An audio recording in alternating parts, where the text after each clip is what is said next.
Hello everyone, welcome back to excellence mathematics. आज हमारे पास एक ट्रिग्नोमेट्री का क्वेश्चन गिवन है जिसमें हमें general value of theta find करनी है। Find the general value of theta, और उसके लिए हमें गिवन है equation cot theta minus M N tan theta equal to M minus N.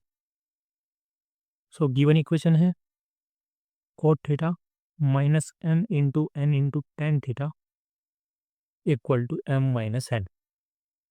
तो हम क्या कर सकते हैं, या तो कोट को रिमूव कर लेंगे या फिर टेन को रिमूव कर लेंगे। तो उसके लिए अगर मैं जैसे इस कोट को अगर रिमूव करना चाहूँ तो कोट का रेसिप्रोकल होता है टेन थीटा। तो अगर मैं कोट थीटा के साथ टेन थीटा से मल्टीप्लाई कर दूँ तो ये वन बन जाएगा।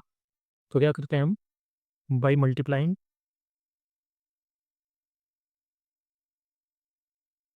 By tan theta on both sides, O B S on both sides. तो कोट थीटा के साथ मल्टीप्लाई हो जाएगी टेन थीटा की minus M N, tan theta पहले से है और एक और से मल्टीप्लाई होगी तो tan square theta equal to M minus N into tan theta. तो यहाँ पे टेन इंटू कोस दोनों एक दूसरे के रेसिप्रोकल है, ये वन बन जाएगा minus M N tan square theta equal to M tan theta. इस टेन थीटा की हम के साथ मल्टीप्लाई कर दी और फिर एक बार इसके साथ ही मल्टीप्लाई कर दी तो N minus N tan theta. ठीक है, सबको एक साइड कर देंगे। M N tan square theta, इसको हम उस तरफ शिफ्ट कर देंगे कह सकते हैं, या फिर इसका हमने साइन चेंज कर दिया और जो इस तरफ है उसको यहाँ पे शिफ्ट कर दिया और उनका भी साइन चेंज कर दिया। तो जो प्लस है वो प्लस ही रह जाएगा और जो माइनस है वो माइनस ही रह जाएगा। ये प्लस वन है, ये माइनस वन बन जाएगा। तो हमारे पास सही एक क्वाड्रेटिक इक्वेशन और उसमें हमें फैक्टर पहले से ही हुए मिले हैं। तो हमें इसमें कुछ भी नहीं करना, डायरेक्ट इसमें से कॉमन करेंगे जो भी आएगा। एन टेन थीटा दोनों में से कॉमन आ सकता है इन दो टर्म में से। तो हमारे पास बचेगा एन टेन थीटा और यहाँ सब कुछ कॉमन चला गया तो वन बचेगा, plus sorry minus one common करेंगे तो N tan theta plus one, ये सेम टर्म इस वाले ब्रैकेट में भी आ जाएगी। दोनों में से कॉमन कर सकते हैं N tan theta plus one, तो दूसरे ब्रैकेट में बच जाएगा M tan theta minus one equal to zero. अब हमारे पास दो फैक्टर्स है जिनकी मल्टीप्लिकेशन जीरो है, तो या तो ये जीरो होगा या फिर ये जीरो होगा।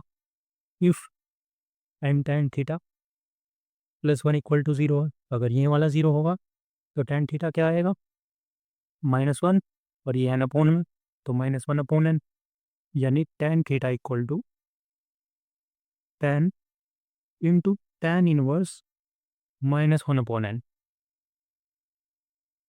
ऐसा क्यों किया है, क्योंकि हमारे पास फॉर्मूला होता है if tan theta equal to tan alpha.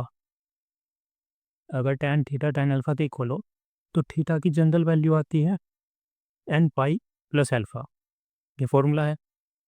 अब हमें इसे फॉर्मूले की टर्म में लिखना था, टेन थीटा हमारे पास था और हमारे पास इधर था माइनस वन अपॉन एन, जो कि टेन में किसी की भी वैल्यू नहीं है, किसी भी एंगल की value minus one upon N नहीं होती। तो इसलिए हमने इसको लिख दिया tan into tan inverse minus one upon N. अगर हम इसको सिंप्लीफाई करने की कोशिश करेंगे तो टेन से टेन इनवर्स कैंसिल होना चाहिए और माइनस वन अपॉन एन आएगा, तो हम इसको ऐसे लिख सकते हैं। तो अब हम अगर कंपेयर करते हैं तो tan theta equal to tan alpha की जगह ये है, बस जो ये बचा है ये पूरा अल्फा है, यानी थीटा की जनरल वैल्यू यहाँ से आई N pi plus tan inverse minus one upon N. इसको मैं थीटा वन बोल देता हूँ क्योंकि अभी हमारे पास एक फैक्टर हो रहा है, उसको सोल्व करने से हमारे पास दूसरी वैल्यू आएगी। दूसरा फैक्टर है हमारे पास M tan theta minus one equal to zero, यहाँ से आएगा tan theta equal to one upon M, यानी टेन थीटा इक्वल टू, इसको भी हम ऐसे लिख लेंगे tan into tan inverse one upon M, क्योंकि हमारे पास कोई फॉर्मूला है tan theta equal to tan alpha. तो थीटा इक्वल टू होता है एन पाई प्लस अल्फा।